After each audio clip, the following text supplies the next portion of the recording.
Hey guys, welcome to another episode of Gardening for Life channel. We had a barbecue this afternoon, so we decided to save the ash as we normally do, making sure we don't waste any of the byproducts from our cooking. Or what I do is really water it down and apply it as a liquid fertilizer, which works really well as well.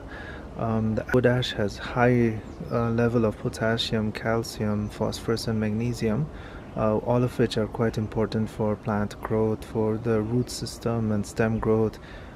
Phosphorus, as you know, is quite beneficial for the soil as well, for the making sure that there is also pest control and also for fruiting and flowering. Blueberries, azaleas and gardenias are known to have a need for high acidic soil, and that's one of the reasons why we also love to feed our azaleas as well as our gardenias with high level of ash. One of the other ways we apply ash to our soil is by composting. So in this compost pile that we have, we generally mix some of the ash here, and that's quite a safe way to apply it to the soil as well after it's done.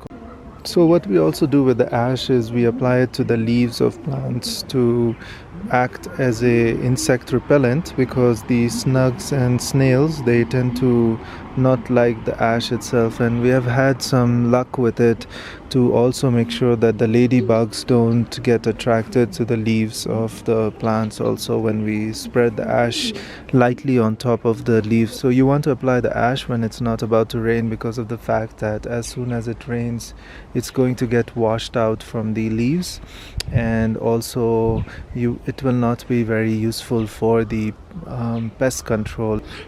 One thing to be really careful about when using ash is that you do not want to apply it to plants which don't like acidic soil, and you also want to make sure that you don't apply too much of the ash, as it can burn the plants themselves. The other thing is also you have to be quite careful about the source of the ash itself. So what we use is really natural sources of ash. We use natural woods from the oak or maple, and that tends to have high levels of potassium and phosphorus, and we also try to avoid any of those chemicals that you might find in some of the processed woods you might find in the stores. So it's good to also know that you have to be careful about the source of the ash itself.